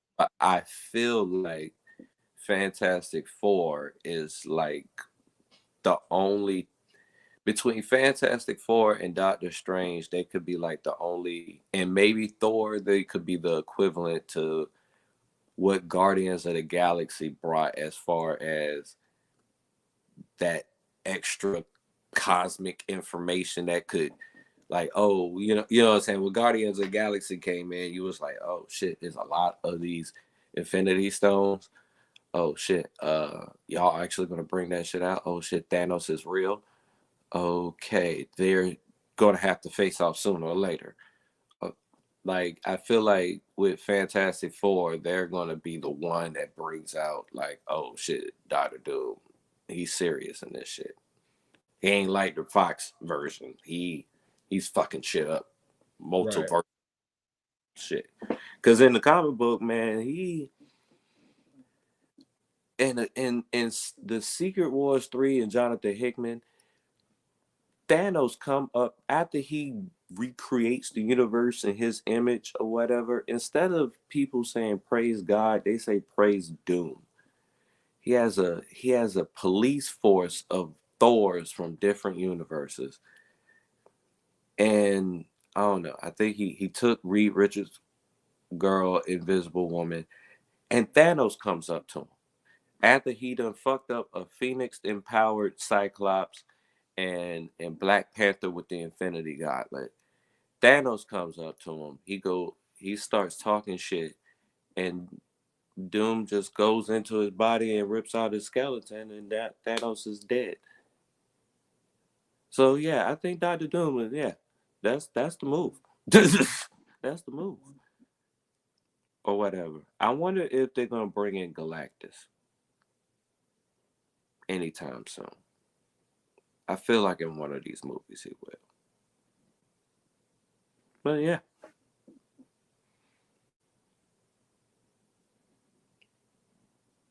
Tis. I think. Oh, there you go. I'm complete. I'm complete. My bad. I had to run and do something real quick. My bad. You good? Good. All right, I'm back. Good. It was right. like pause. I think we end with, at the end of the day, the multiverse is about to be never like we've seen before, and we can go anywhere. Like, we got superpowers now. Mm-hmm. I can go here, and it would kind of make sense as long as I tie it off of this movie. So I feel like he gave it a good, like, low-key point of like, all right, all these possibilities can grow off of this. Oh shit, face Mobby Dobby. Hop in. You get a chance. Yo, you say face? Yeah, he popped up. I was like, hey, will you pop up when you get a chance? Is the link up? The link is pinned to the chat, but I also don't know what face is. That's why I was just asking, like, is he safe? Oh, yeah. Is he good?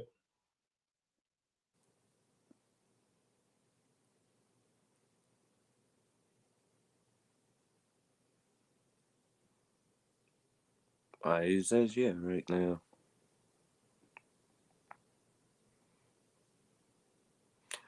Okay. He said he on the way home, and he gotta fix it in the morning.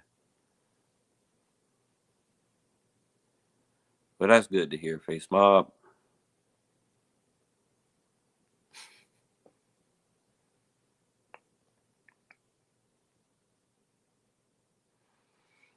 All right. What's up? What's left on the docket? And what else can I talk shit about?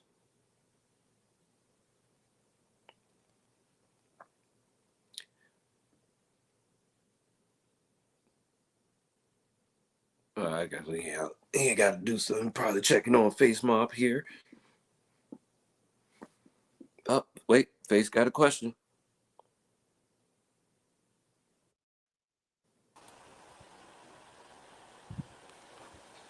My bad. My bad. I'm back, my boy.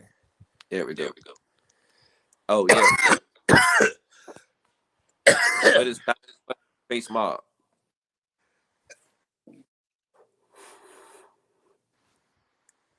What's the question, my boy? Oh, you got by whatchamacallit?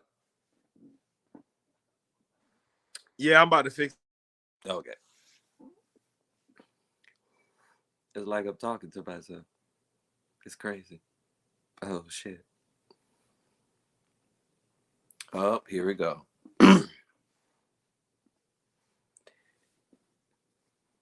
In the multiversity theory, which two 90s movies do you think could exist in the same reality? Multiversity. What two movies I think could exist? 90s movies.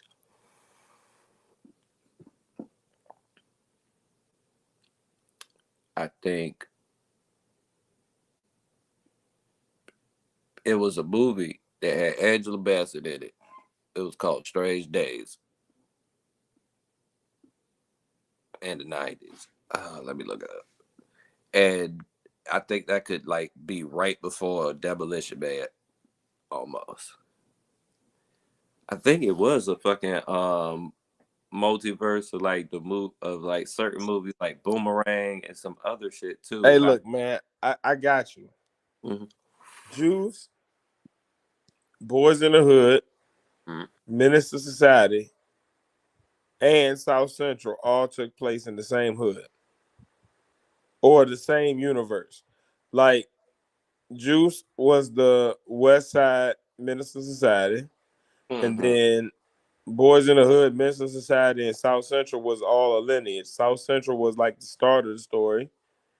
Menace to Society was the middle of the story, and then after all them niggas died, you get Trey and Doughboy.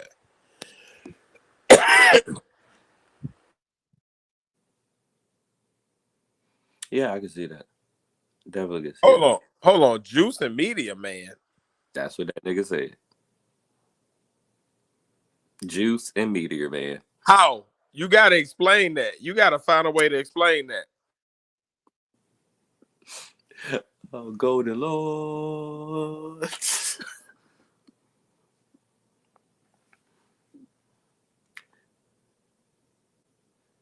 Okay, lean on me. Bishop was Trey's cousin. I like that. I can fuck with that type of narrative. Bishop Trey's cousin. That's dope. That's some thug shit. Okay, lean on me and fresh.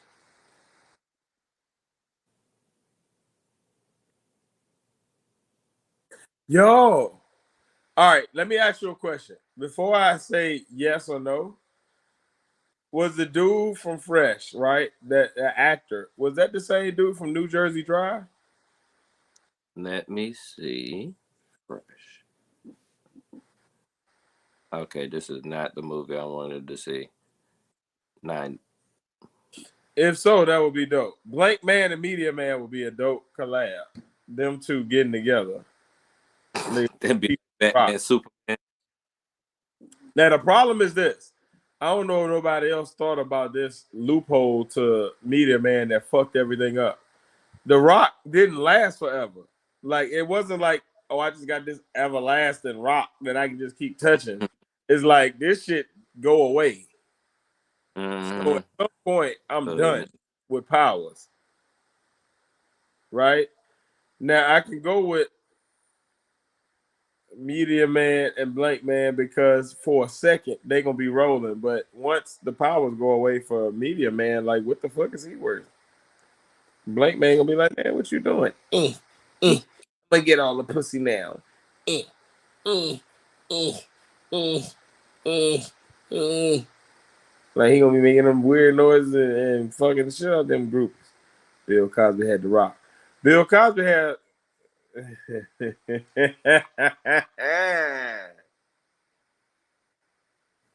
I was about to go there. But last call went there for me. I'm gonna be quiet. Yep, you're right. Yeah. Man, all he had. He had something. He was a pervert in that movie too. That nigga was gripping the fuck out that can, wasn't he? Mm-hmm.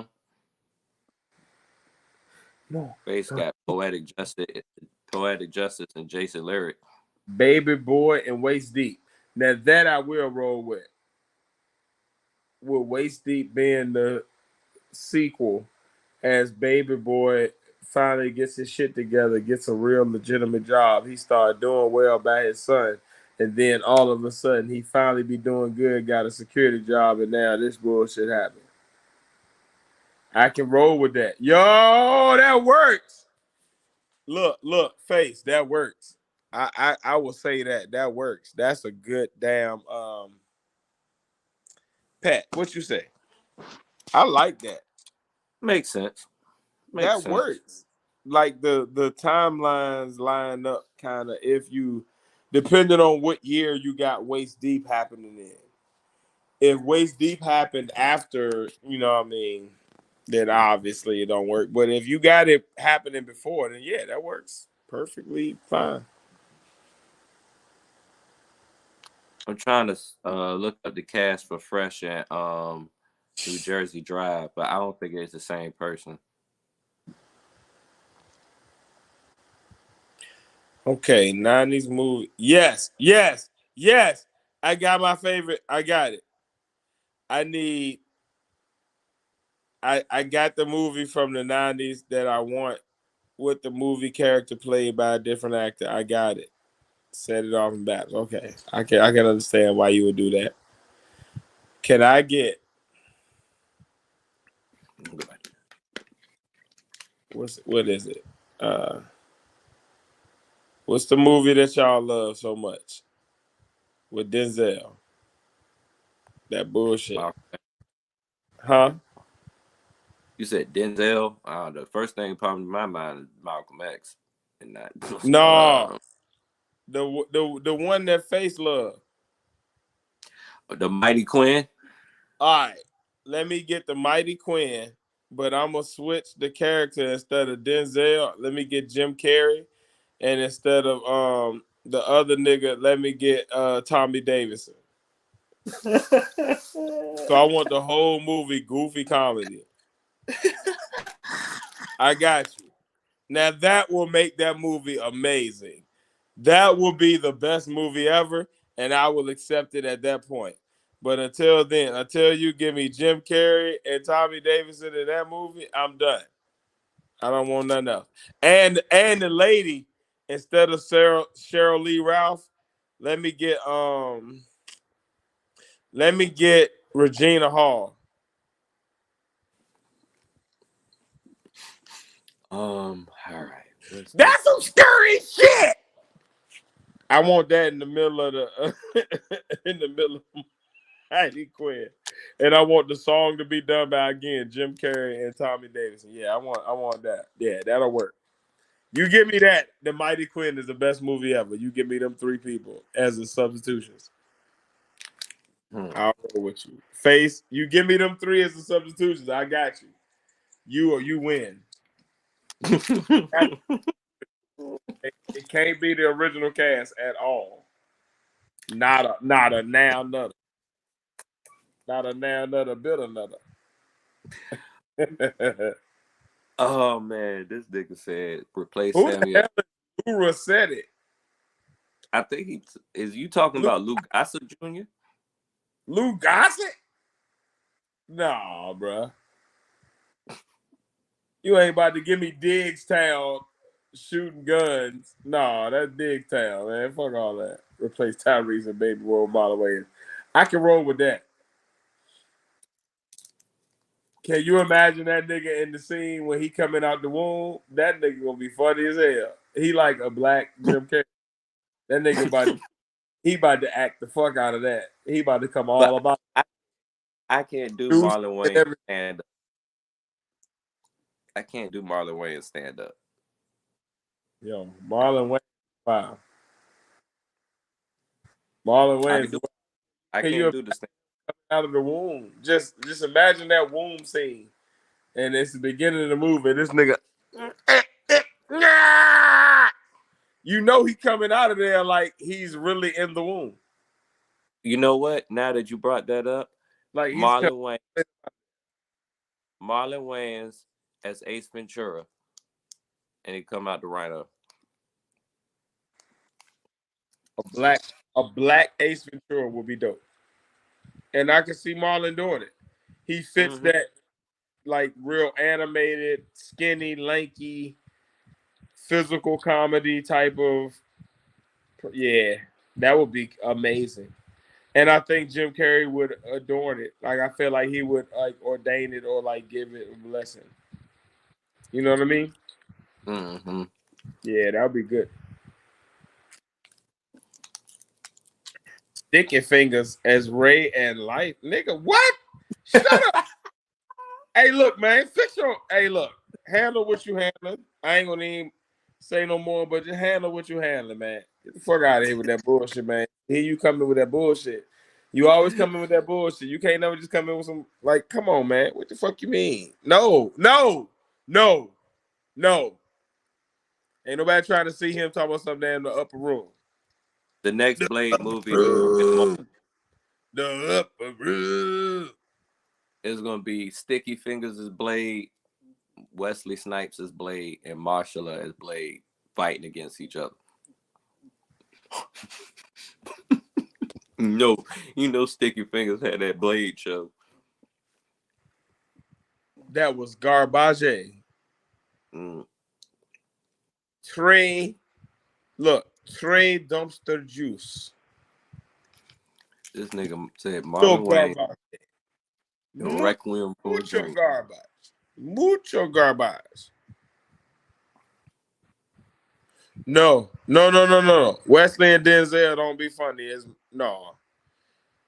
Eddie Murphy has a specific comedic timing that makes that movie palatable. Otherwise, that is a depressing ass movie. You get Denzel and Wesley acting all heavy and shit, you gonna be crying and shit. Them niggas been in jail all their life, all their adult life, from like 20-something to like 90. Oh, you know them, man, that shit gonna be depressing as fuck. Them niggas will be all, yeah, I had this shit before Blade dropped. Kick off, ain't got shit. Can they give me pills? Them niggas gonna be fucked up. Like it ain't gonna look the same. Them niggas was already old when the movie dropped. Like, you gotta remember, Denzel had them big ass teeth bucking out like that since like 80 something. Eddie Murphy was a teenager early 80s. Does Bernie do Eddie character and Eddie do Bernie's in life? I'm trying to think of Eddie as Django. Like, that's some dumb shit. I don't think I want to see it. Like Ray and Claude kind of like straight men to all of the dumb shit that's going on around them. So it's hard to imagine. I can kind of picture Bernie, but that's some dumb shit. Django like as Eddie Murphy. I'd have it. Like, I could just imagine his voice. His voice changes everything. The voice for Django Lane makes the voice for Django Lane. Like, that would be weird. I need to see it. I can't see it. I don't want to see it. I want to see it. Keenan I went kicking how I'm like, that works. No. Keenan, no, that works. Fan. That works. No, that works. Low Down to the Shame was a classic. And that ain't nothing but Quick, but with a bigger gun and Jada Pinkett fine ass. And look, man, let me be honest with y'all. Jada Pinkett in the 90s was everybody. No, let me just say this, man. Look, man, I know we be giving Jada Pinkett a hard time on this show. But let me just be honest. Jada Pinkett is, man, especially in the early 90s. Yeah, that was. Oh my God. She was that is one fine ass. She was prototype I'll be quiet for the rest of what I say, but do you? Let's go sci-fi. Hey, look, have y'all ever had a real Slim Joe? Yes. I have. Okay, Face, have you ever had a real Slim Joe? I'm asking this question because I know. Do y'all know what that? Oh. Yeah, I know. Don't you know? I know. Is she short? And she super. Oh God, jeez. Isaiah Washington as Quick. Oh, sweet baby Jesus. She's short. She like super short, and she like super skinny. Back. Matter what? Oh, I know what it's like. Oh, do you know what that is? Oh man. Okay, I'm gonna be quiet now. I don't know how to swim, but I do. Sweet baby Jesus, that's something different. Like, if you never had that combination, that specific combination of woman. My people who date Asian, y'all understand. Mm-hmm. Certain Latino communities and Asian Latino communities, y'all understand. Certain people who have dated Jada Pinkett like black women. This nigga face, Hey, man. look, man. Hey, look, man. I ain't trying to be. I don't know what the is. I'm not trying to be the ist. Hey, look. When I tell you Grace Jones, the only look, I'm gonna tell you why Grace Jones don't work. Grace Jones tall. This ain't who I'm talking about. This ain't the different. This ain't who you are. Padawan. You know who I'm talking about. No, It I ain't the don't. Grace Jones type. It ain't the tall. Mm-mm. No. What I mean is compact and slim. Like with one hand, you can. I will be quiet. Oh God. It's like Oh God. it's swinging Padawan. around. It's You like. know, because you understand that context. That Mm-hmm. specific context of like the difference between everything else and then that. And people don't understand why men prefer fit women. Like it's not a all right. Let me be honest with y'all. Picking them up, throwing them around. Simone Biles' hair be all over her head. She stay on the rough side of the game. Simone Biles got a husband. That man happy as fuck at home. Ain't got shit to do with a flip. Not a dollar bill.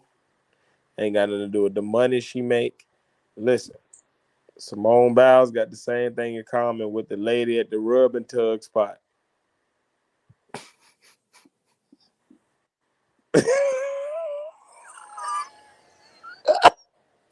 As a woman, listen to what I'm saying. I'm not saying as an accomplished person in life, like as far as like what you do in life. I'm saying as far as your value as a woman to a man. Simone Biles is the exact same as the lady at the rub and tug place. Strong ass hands, strong ass jaws, short, slim, and strong in the abdomen area. A lot of squeezing. lot of kegels. They call them kegels. Mm-hmm. A lot of kegels. A lot of kegels in that. A lot of. Is is the key fitting? Did the key get Hey, look, man. Hey, can what I I get tell the you, key? man, The this tip? shit's real. Pause. Like The, it's different. The okay, I'm done with it. Okay, we're gonna and go with back. the key in, We're gonna go to the movies. We're gonna go back to the movies. it's like opened up the floodgates. Vampire in Brooklyn, Samuel Jackson. Is that the what's Yeah, that? yeah, yeah. Have Was that pimp. the zombie? No, Like no, he was the artist? vampire. Eddie was the vampire. The zombie was Dwayne Wade. So we Yeah, can. Wayne. Was that nigga named Eddie or was Eddie the actual Eddie Murphy character? I think he talking about Or Eddie Murphy's character. oh, no, hell no, hell no, hell no, no, whack, Let's replace whack the as fuck. zombie. No, whack as fuck. Let's replace the zombie character with Old Dirty Bastard.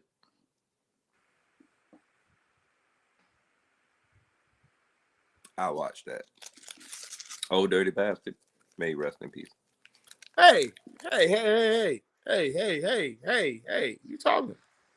Hmm? That that checks out. Old Dirty. No, am I tripping? What, Eddie Murphy? I mean, not Eddie. Old Dirty Bastard. The ODB for Kadeem Hardison. Yeah. That's a good movie. That's Mm-hmm. good. Good time. That's a good Y'all, time. y'all, y'all, y'all.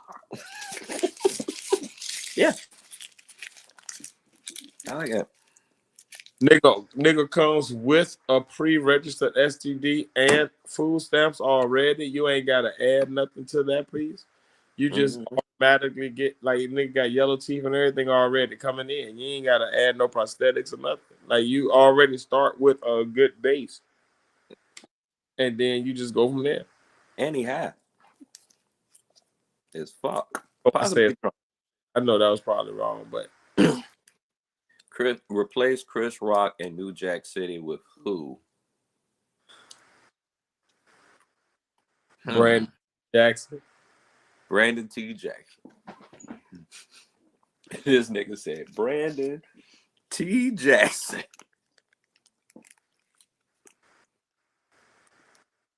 This nigga said. Hey, look, that. No.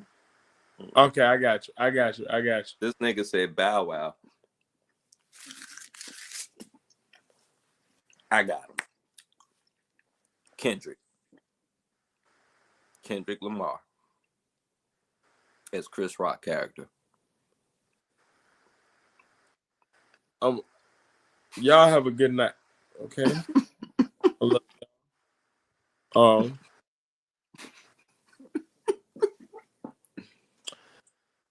As always, I've been 1/3 of the partners.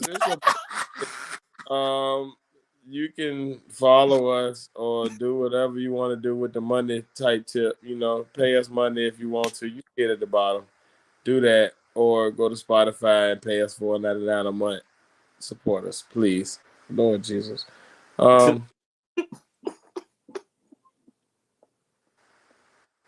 We'll never get monetized by YouTube.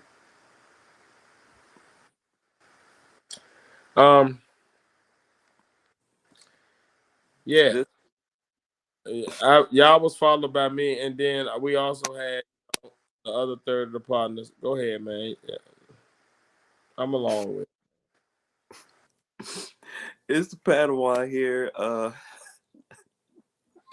Feel free to comment, subscribe, follow on all of our social media at @THEPODNAS. It's at @THEPODNAS. And that's the Twitter, that's Twitch, that's the TikTok, that's the Instagram. And Facebook is Tiz Face Pack are the partners.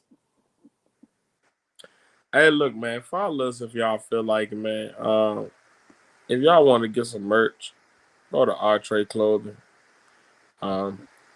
You can literally just type that into Google. That's ARTRE Clothing. Just type it into Google. Go to the website. You get change off. You get like at least 20% off your shit. Something like that. 15, 25, 25. I don't know. You get a big chunk of shit off your purchase though. Like you really get the shit like shit. It's a beautiful deal. So go on over there to the store and then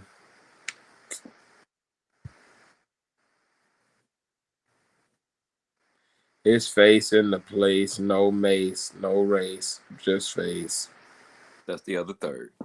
After he come in here and cause all this hullabaloo. I quit. Oh man. Tonight. Y'all be blessed. I really don't. Who would be Pootie Tang? Me? Cat Williams. I will beat the dog shit out you with my belt. But I'll be good, man. Y'all have a good night. I love y'all. Pat, Face, we've been here. We've been the partners. Before we go, I do it every week. I'm gonna give it a chance, man. Do we got anybody that want to be guests on the show this week? Anybody got something they want to say personally? I'm gonna give it 20 seconds and then I'm gonna be out. So 20, 19,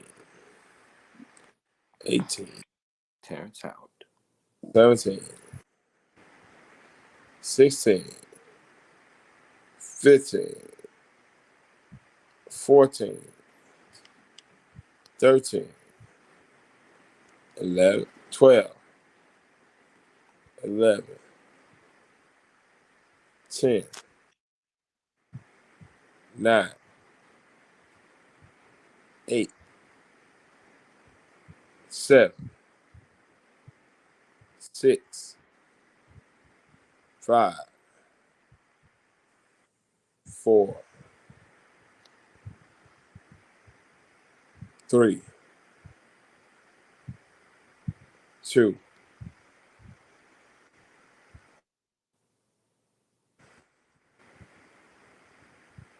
All right, no crazy trolls tonight. Yeah. No crazy trolls. No crazy trolls. But we up out of here, man. Y'all be good, man. Love y'all. We up out of here. Peace, man.